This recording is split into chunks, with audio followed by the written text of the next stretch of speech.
Good morning. I'll try again. Good morning. It's still morning, right? I'm Eastern time, so it's noon for me. But it's morning for those of you on the rest of the state.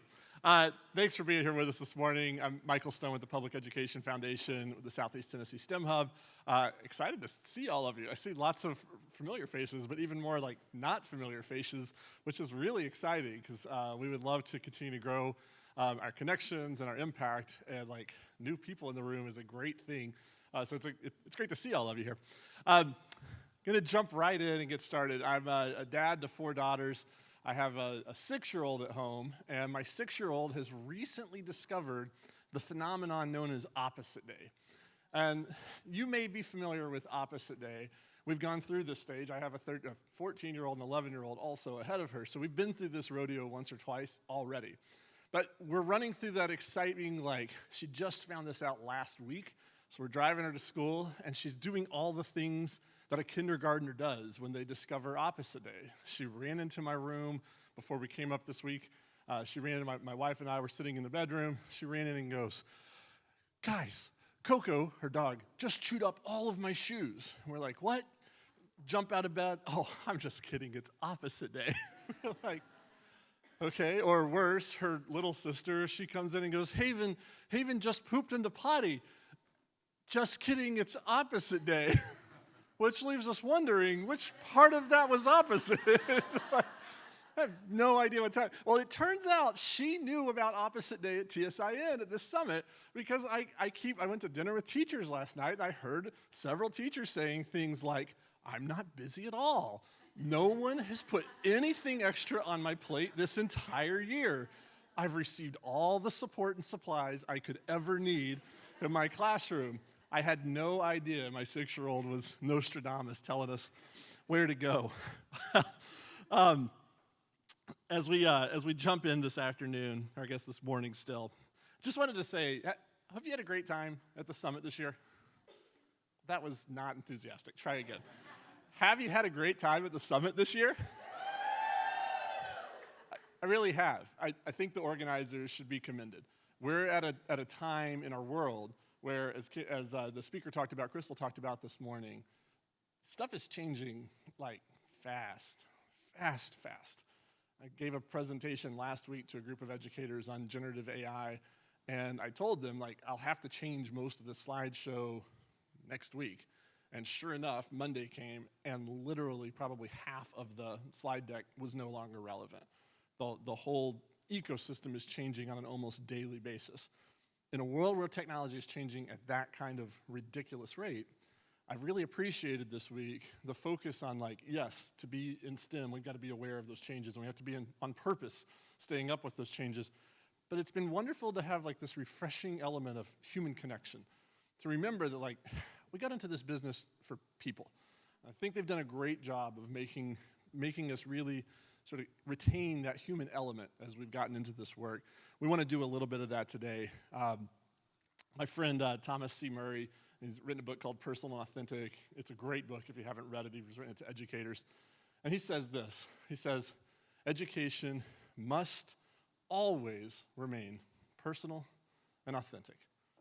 No matter what else is changing in the world, no matter what agendas are coming down the pipeline or what technology is available, we have a responsibility to focus hard on, like, how do we keep things about people, right? So we're gonna get into some tech today, and we're gonna play with some toys. If you've been to any session we've ever facilitated, we're gonna get some stuff out and ask you to do some stuff. And yes, I'll just tell you, I'm that guy. You're about to be asked to stand up and move around the room, so don't get too comfortable.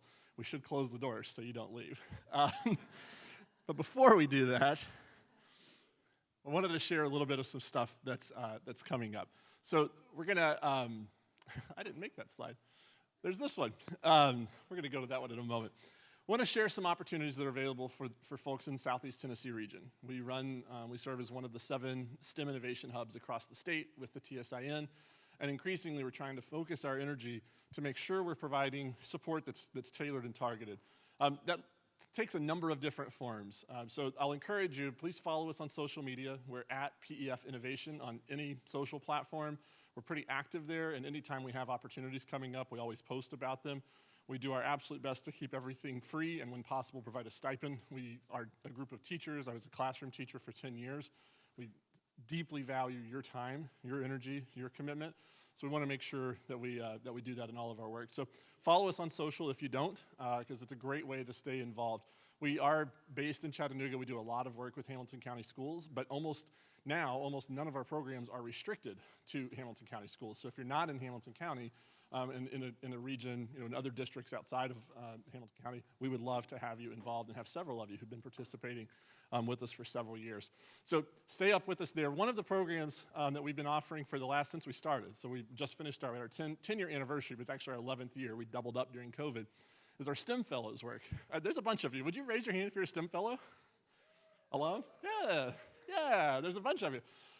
So STEM Fellows is a wonderful opportunity. I had the opportunity as a teacher to participate. It's a great chance to get in, work with like-minded teachers, be in a room with people who are eager to continue pushing the boundaries of possible in the classroom. We're not focused on STEM, the acronym. We're very much focused on STEM, the mindset. How do I bring the mindset of STEM to my classroom, regardless of what that classroom is? The last 4 or 5 years, we have worked closely with TSIN, with Hamilton County Schools, to refocus STEM Fellows to directly support schools that are pursuing STEM designation. I want to give a shout out, Jessica Holloway, who just sat down, stand back up. Jessica Holloway from Hamilton County Schools has been just a tremendous asset in that endeavor. In Hamilton County, she provides direct and tailored support for schools as they're pursuing STEM designation. We've worked, I think, with 17 schools, if my math is right, that have earned STEM or STEAM designation in the last 5 years. So if your school is interested in pursuing that, the applications for next year have already closed, but follow us on social. They usually open at the end of February, early March. We'd love to have you participate. The rest of this won't be an infomercial, but wanted to get some of that stuff out of the way at the beginning.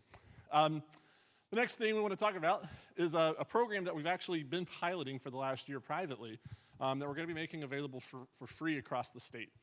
It's called Computer Science Cohort of Cohorts. And this came about as a result of a conversation with a couple of teachers who had been trying to bring more rigorous computer science to their classroom, but they didn't have formal computer science training.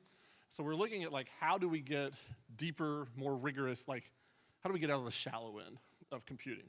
And for us, we've seen a ton of value in putting kids in situations to play and to try things and sort of move outside of just the digital interface. So when I say that, I mean you may be familiar with platforms like Scratch, where you get to sort of program digital assets to do things, kind of Mario Brothers running across the screen. It's a wonderful entry point, but we've found that a lot of students really like the tactile experience, particularly younger students. So what we're doing with CS Cohort of Cohorts is we've curated and created a collection of 20 design challenges. These are for teachers. You could co-opt them and use them for students, but the material is designed specifically for K through 12 teachers. And what it is it's a series of design challenges. The goal is to do one design challenge per week. Each design challenge takes somewhere between 30 minutes and an hour to complete. We provide as much asynchronous support as we possibly can. That support looks like video tutorials. We provide all of the wiring diagrams, so you're actually putting things together, and we provide the really clear instructions on exactly how to do that. But all of that is sort of buried on purpose. So you initially just see the design challenge and kind of a blank canvas, go. See what happens, and then as you need support, it's available to you. The Cohort of Cohorts is a little bit intentionally a computer science pun. It's recursive. My coders in the room, clearly none of you care about that pun. I'll see myself out. But the idea is that what we realize is that you need to computer science is a heavy lift, and really kind of making the jump from a cursory level understanding with proper vocabulary to being able to do things and actually help kids work past stuck points and have a sense of reality of what's possible and what's not possible, but also not putting arbitrary barriers because we don't understand it as the teacher. It's a really delicate dance.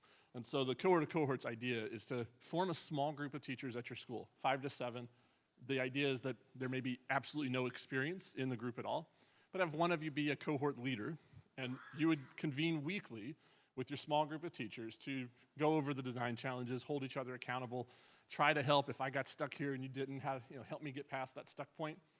And then monthly, the cohort leaders convene online, virtually, and we look back at the previous month's design challenges to say, what issues came up that your team couldn't get past? How can we help you get past those stuck points so they're not totally frustrating? And then to look forward to say, what are the challenges that we want to help them see, like here are stuck points we can anticipate. So we want to support you getting past that. The website at the bottom has more information about it. Right now there's a sign-up form there. We expect to release this in late July, early August to have everything finalized. But we'd love to have you participate if you're at all interested. Like I said, it'll be completely free. We can't provide all of the resources, the physical computing components, but we do document all of that.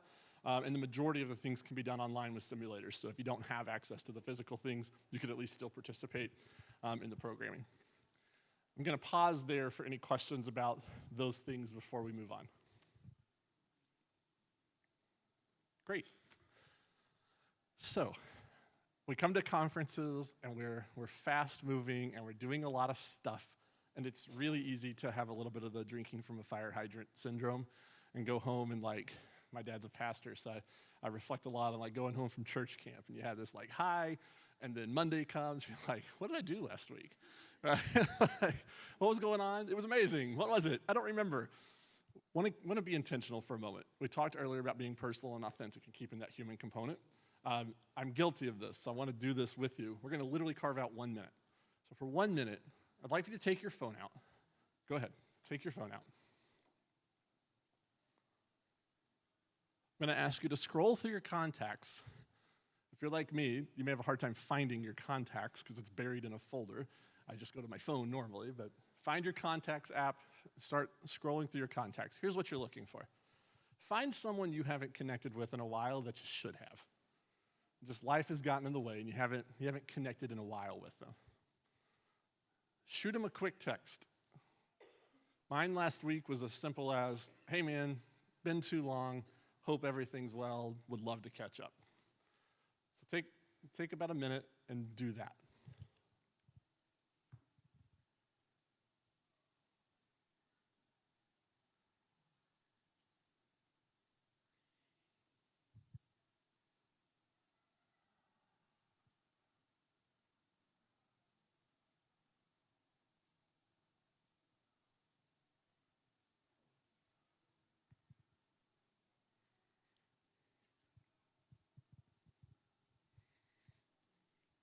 You can be the judge of appropriateness.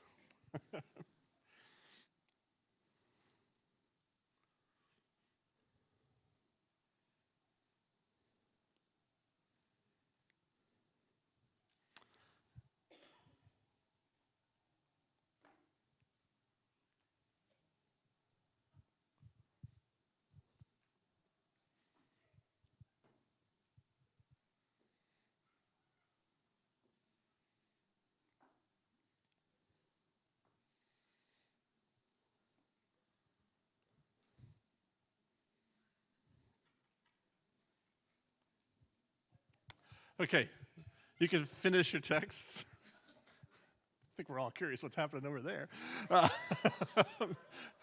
I want in on that text thread, I think. Maybe I don't.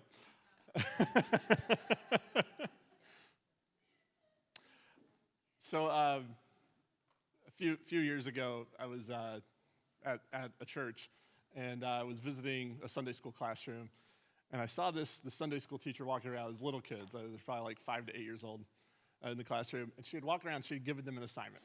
She'd given them a blank piece of paper and told them to draw something that they cared about, that they had learned about in the class. And as she started to wander the room, she sees this little boy, and he's drawing, scribbling sort of, and drawing, and she says, hey, what are you drawing? And he goes, I'm drawing God. And she goes, oh, sweetie, nobody has ever seen God. We don't know what he looks like. You should pick somebody else. And he goes, she said, how did she say? She goes, nobody's ever seen God. It's okay. Nobody even knows what he looks like. And the little boy looks up at her, and he goes, they're about to. I think as we listen to Crystal talk this morning, we've got to think a lot about what are we doing as adults to cultivate that childlike curiosity and that childlike confidence. It may be a little foolish, but an element of what we do, and as we get older, how we mature and what society tells us, we start building up these walls to keep us safe, and that safety oftentimes chokes out our willingness to be creative, our willingness to even try to be creative. We become less and less confident to dance in front of people, to draw stuff, to show our creative side. We're born incredibly creative, and we do an amazing job crushing that out of people and sort of squashing it to say, well, only certain kinds of creativity are going to be celebrated, and only certain calibers of creativity are worthwhile. As we think about our work, we're very interested in cultivating that creativity, that curiosity, and that childlike confidence. I don't know a better way to do that with adults than through purposeful play. So we're going to turn you loose with 3 amazing teachers from our region who are going to take you through some purposeful play activities. So we are going to ask you to get up. There's a whole bunch of you in here, and this ain't a really big room, so we're going to get real cozy. We're clearly past COVID at this point. So up here with me, I have Colleen Ryan. Colleen, you want to introduce yourself? I'm currently the STEAM Lab teacher at Rivermont Elementary. We are a pre-K through 5 school. We did just get STEM designation. Arthur Williams, I'm a K-5 STEAM coach at Eastridge Elementary. Miranda Abdikov, I'm the 5th grade math teacher at Taylor Elementary. Okay, so I'm not going to give much instruction, but I will tell you everything you're using is available in our lending library. So the link there at the bottom, we lend all of this stuff for free. We've got about $250,000 worth of technology that we lend to you for free. All you have to do is go online. You can see what's available when, reserve it for as long as you want, and then come get it, play with it for as much time as you need, and then do some things. You're not going to master this stuff if it's your first time using it. You won't master it this morning, but we wanted to give you a little bit of a playground opportunity to work with some amazing teachers who use this in their classroom actively. Going to give you some ideas to get the brain rolling, the creative juices flowing. Here's the key. You got to be like that kid and be willing to draw God in front of everybody. So we're going to ask you to take a little bit of a step of faith here with us. Okay, jump up. We're going to have right up here, we're going to ask you to sort of self-divide into 3 groups. Up here, Colleen's going to be doing some work with B-Bots. Over here, Arthur's going to be using some 3D pins connected to a ELA lesson. And yeah, we'll see what happens. And over here, Miranda's going to be using some Sphero Indies to introduce some ideas around algorithms and logical thinking. So jump up, find a spot. We got about 25, 30 minutes to do this. Go.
Okay, we'll ask you to make your way to your seats in the next minute or so.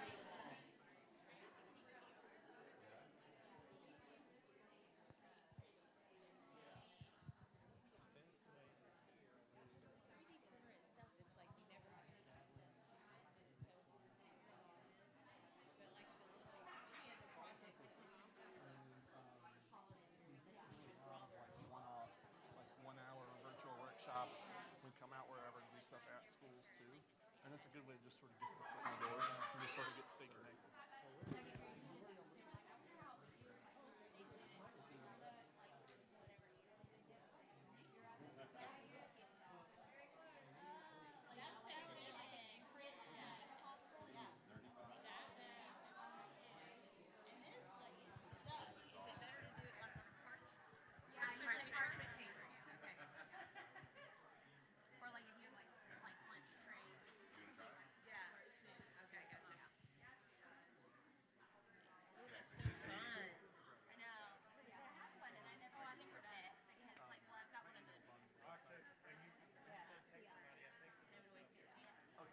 I will. I'll definitely be in touch.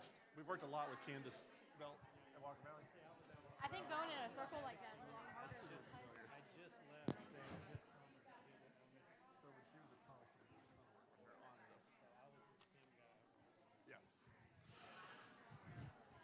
Okay, thank you guys. Thanks for obliging. I know that like the room's not set up for active learning or whatever, but thanks for getting up and like joining us. Hopefully you had an epiphany, something that like jumped out at you. In fact, while we're wrapping up some conversations and clean up at the front, and the folks using 3D pens are completely ignoring the instructions to go back to their seat.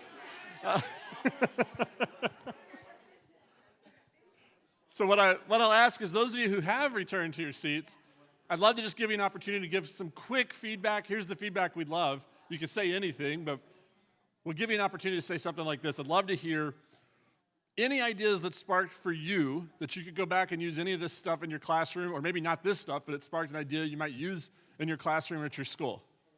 Head nods. Go ahead.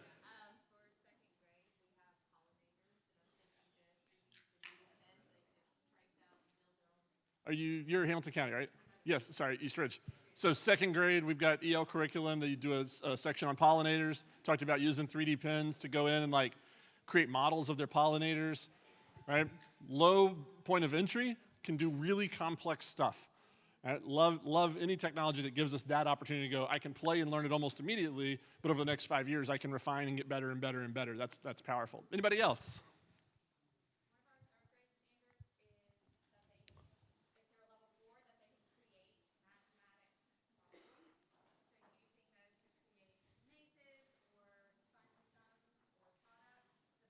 So BBOT's third grade standard around creating mathematical problems and connecting that to algorithm development. We can start to actually get into some decomposition, computer science principle. Others? Like I'll hold for one more light bulb that came on.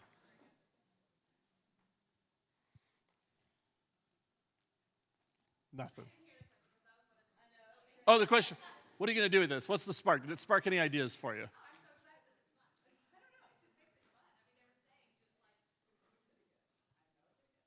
Woohoo! That's wonderful. That's a perfect one to end on. I love it. I wanted to give a hand to our facilitators. Miranda, move to the back. Thank you, Dr. Holmes. Absolutely. Yes. So we will make sure we post all of their contact info as well. So much of what we do is teacher-driven. We absolutely believe that educators, actual educators, should be deeply involved in the development of like the stuff we do with kids. I know it's a mind-blowing concept sometimes, but we lean heavy into that. And you worked with three amazing educators this morning, but we had a cadre of another 100 to pick from to go like, here's people who think different about school. We're not willing to just accept the status quo. We're going to go, wait a minute. Like, I don't have to take this out of the box and just do the one thing the instructions tell me. Instructions are great to get me started if I don't know what to do. But like, let's be creative and like do things that matter to kids. And Crystal didn't say this exactly, but essentially like put kids in a situation where they get to try it. I'll never forget years ago, and if you have kids, oh, heck, this happens to me all the time still. I've still got little ones at home. I sometimes think our HOA thinks we might be running like a drop shipping business from our house because of the number of Amazon boxes that show up on my front step. But if you have kids and Amazon boxes come to your house, you have felt this phenomenon. You felt this phenomenon. All of your teachers, you felt this phenomenon in your classroom. A new thing comes out of a box, and what's the first thing every kid in the room says? Is it mine? Or, I want to try it. Let me try. It's my turn. I want to try. Can I have the box? Doesn't fit the metaphor. That's true. But they're eager to try, right? They want to like jump in and get their hands messy and do things. And so much of what schooling, like institutionally, has devolved into has like, we keep putting kids in situations where we go, no, put your phone away, put your Chromebook away, don't try it, just listen to me. And it just makes no sense. And it's not a function of what teachers are doing wrong, it's a function of what a system is perpetuating over time. We continue moving into this space where we sort of dehumanize the learning experience and increasingly focus on like optimizing for efficiency, because efficiency is easy to measure, but is incredibly like not human. So everything we're trying to do, while electrons are flowing through electrical devices, like that stuff is helpful. But the teachers we get to work with, hopefully the teachers in your school, I'm sure you even just coming to this conference is an indicator, we're really interested in like, not how do we play with stuff, but how do we use the things that are changing in the world to change how we impact and service children. I wanted to close with a story I heard from a colleague of mine, Dr. Edna Varner. Those of you from Chattanooga, you know Dr. Varner. She is an icon in our community, just legendary. She lived through the civil rights movement. She was the first student to be bused into an integrated school in our community. She was in the famous Howard sit-ins in Chattanooga. She is a legendary educator. I get to call her a colleague and a friend, and it's phenomenal. She shared this story recently with our local Kiwanis Club, and it hit me so powerful. I just thought, gosh, I can't not bring this to all of you, because I think we're in a time where, like, I joked earlier about opposite day and people not putting stuff on our plates. It's been really hard to be a teacher for the last few years. Like, it's always been hard to be a teacher. The last 3 or 4 years, I'm preaching to the choir, but just to affirm you, like, your job has been tough. It's been tough. This is what Dr. Varner said. Her father, like mine, was a pastor. He preached a sermon from Jeremiah, passages in 33, verse 3. It says this, it says, "Call unto me, and I will tell you great and unsearchable things that you do not know." She went on and like looked at other translations. Other translations say great and mighty and certain and unsearchable things you do not know. And I look at Dr. Varner, when I look back on teachers in my life, I've got an opportunity this evening to give a commencement address at my alma mater, and we're going to recognize my math teacher. She was my math teacher from 7th through 12th grade. I went on to be a high school math teacher for 10 years. She meant the world to me. She passed away this year. We're going to honor her legacy this evening. For her, just like for you, the job is teaching math. But the service was teaching us great and mighty and unsearchable things. What I want to encourage you is the service you bring to your kids at the end of another hard year as you recover, and please rest and recover this summer. Remember, the service it's about you empowering your students to pursue those great and mighty and certain and unsearchable things. Thank you for what you do. Thanks for spending 40 minutes with us in here today and for being silly and playing games. And as a dad of 3 kids in school this year and 4 soon, thanks for pushing our kids to do great and certain and mighty and unsearchable things. Appreciate everything you do. Thank you, guys.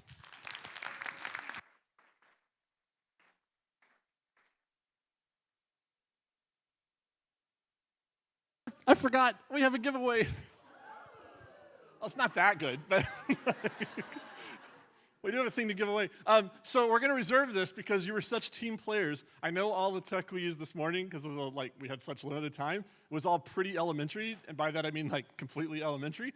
So if you're a high school teacher and you can tell me the name of the speaker, the keynote speaker this morning, we've got a prize. Who is it?